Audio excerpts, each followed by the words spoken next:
Hi, my name is Jitsai Santibootra. I am the co-founder of Youth for Energy Southeast Asia. I am a member of the Impact Team 2050, and I was also the SDG 7 Global Youth Ambassador for Southeast Asia for 2023 to 2024. Can you please tell me what unique challenges does Southeast Asia face in the transition to clean energy, and how does Youth for Energy Southeast Asia address these challenges? We have a lot of unique challenges. In the region of Southeast Asia, which is 10 countries, we have countries like Indonesia that have a very high population, have a large coal resource, and also have tens of thousands of islands. Now, the challenges there in electricity access is very high. There are islands which are unelectrified, there's islands that suffer from expensive electricity, and we have countries, also in the 10 Southeast Asian nations, like Laos, who are generating affordable hydropower. So as a whole, as a region, we're facing very unique and specific challenges to our region. Now, we believe that the global movement towards energy transition is important, but a lot of the research is done from a global level and looking down on the countries as a whole. But we think that with Southeast Asia's unique differences that require very specific answers and specific solutions that need to be crafted, we think that the information there needs to come from the local space. So at Youth for Energy Southeast Asia, we are very focused in delivering high quality research to really show what the youths want and what the unique challenges are that are facing our region, but also the solutions that we want to propose from our own experiences living in the region. Thank you. Can you please tell me, how do you balance your role as a consultant analyzing energy markets with your advocacy work, and how do the two inform each other? So in my professional capacity as a consultant at a company called the Lantel Group, which is focused on commercial consulting that's supporting countries who are companies that want to invest into Southeast Asia and support the energy transition. Now, in my professional capacity, I look a lot at the energy markets of Thailand and the Philippines, Indonesia, and Vietnam. And so I can really see what the real challenges in terms of financing projects, in terms of what are corporations really looking to invest in. When we're at COP in these spaces, every company says they want to go green. And we understand that, but it's more challenging than that. It's not just about transitioning tomorrow. So many people will be out of jobs in traditional fossil fuel economies. So to balance that with my professional work, where I can actually see where the market is heading, I can see what technologies are becoming more financially accessible. For example, offshore wind is a great example for Southeast Asia.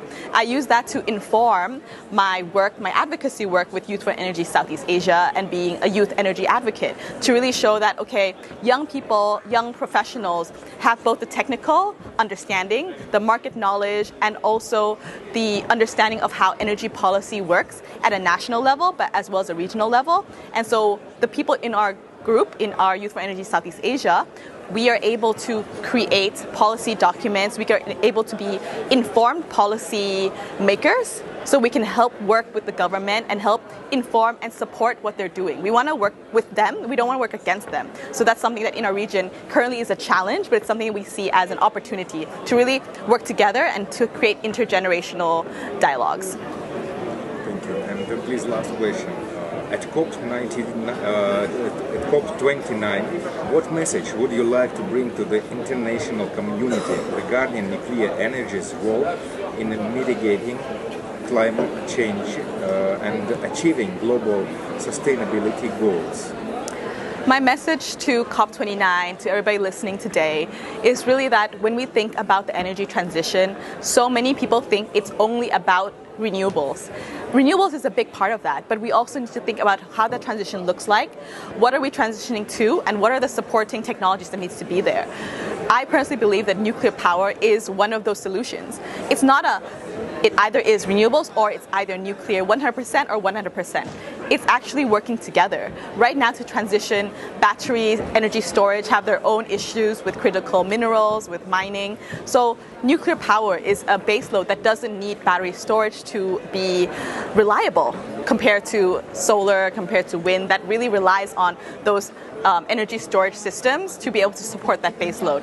So that transition in Southeast Asia specifically, with so many islands and so many areas that we need to have agriculture output, it means that we're very restricted in some regions. We're restricted in terms of what type of energies we can have there, that we want clean, but it takes up so many kilometers squared of land to do versus what we can do to grow, rice, grow wheat, grow pineapples.